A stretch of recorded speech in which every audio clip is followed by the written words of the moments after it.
Day number 8 is upon us, and I'm seeing the crow from previous. I'm seeing the books from previous, the candle from previous. We've had some pumpkins. Definitely starting to see some similarities, but overall, each of these have been really a surprise. So let's check and see what day number 8 of the 13 days of Craft-O-Ween is and what we will make with it.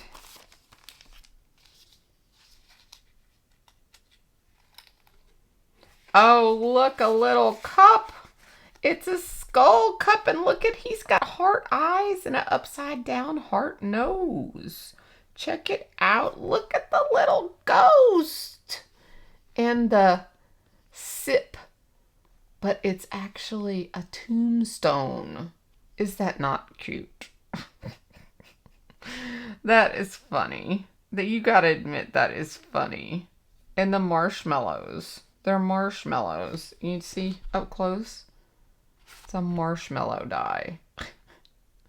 Who comes up with these? These are so hilarious. And the little pokey stick that has a bat on the end of it. And then this straw, the swirl straw. Such detail. So, so cute. Oh my goodness. So much fun. I mean, these dies have a lot of dies in them. Like 1, 2, 3, 4, 5, 6, 7, 8, 9, 10, 11 dies in one little set. Oh my goodness.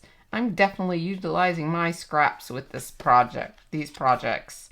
Definitely, definitely. So I'm going to go play with day number 8. Cheers to spooky sips. I forgot to read the sentiment, but cheers to spooky sips. Spooky sips. So cute, so cute. Okay, I'm gonna go play and I'll show you my sample here in just a second. All right, let's see what we have here and let's glue these together. So you have the skeleton's face and you have this little tiny piece here and there that is gonna glue behind these features to be able to do that black background for you. I love it when Spellbinders makes these pieces for us and we don't have to fussy cut a piece out to go behind.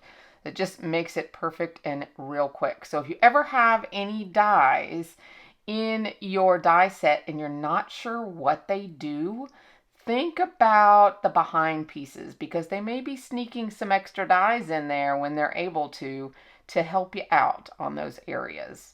So here I'm just adding glue to the actual indented areas and then I popped those pieces right on for super simple placement using that reverse tweezer. So here's our little tiny straw. Here again, using those tools, don't have to fuss with it too much. On they go. 1, 2, 3. There we go. So just straightening it up a tad.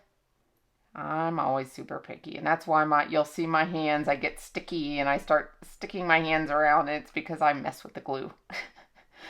But I love that the little grave there, instead of rest in peace, it says SIP for SIP. How cute is that? There's that little black piece behind the ghost's eyes, which makes it super simple to be able to do the black back there. So I'm going to attach the gravestone and the straw, and then Randy die cut my little bat pick there out of glitter cardstock in purple. And then we've got some yummy marshmallows. But we can't forget the spookiness on top.